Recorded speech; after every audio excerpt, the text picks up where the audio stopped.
గురువుగారు, విశ్వామిత్రుడు రామలక్ష్మణులకు అందించిన బల అతిబల ఇవి మంత్రాలా లేకపోతే విద్యలా?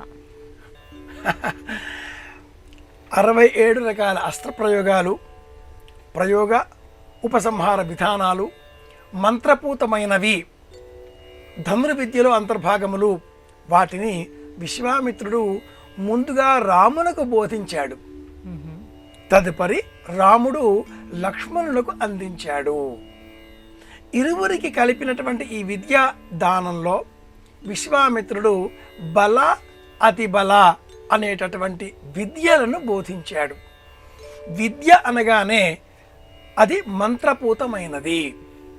ఏదైనా విద్య మనం స్వీకరించేటప్పుడు ఆ విద్యకు సంబంధించి ఒక మంత్రం జపం చెయ్యాలి.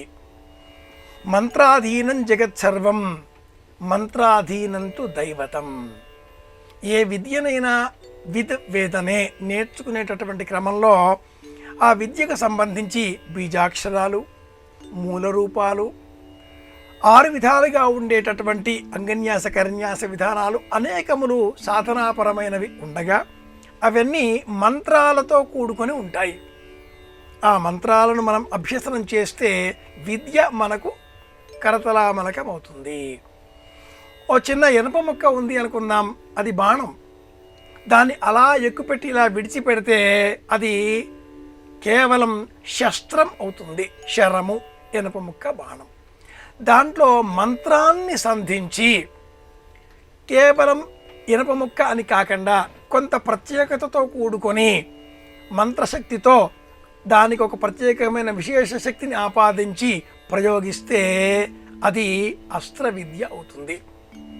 ఘోరాస్త్ర శస్త్ర విద్యల నన్నయ్య గారు ఆదిపర్వ మహాభారతంలో వివరిస్తారు. అస్త్రశస్త్ర విద్యలు ఈ 2 మంత్రపూతములైనవి అయి ఉన్నప్పుడు సంపూర్ణమైన విద్య అవుతుంది. బల అతిబల సంపూర్ణమైన విద్యలు.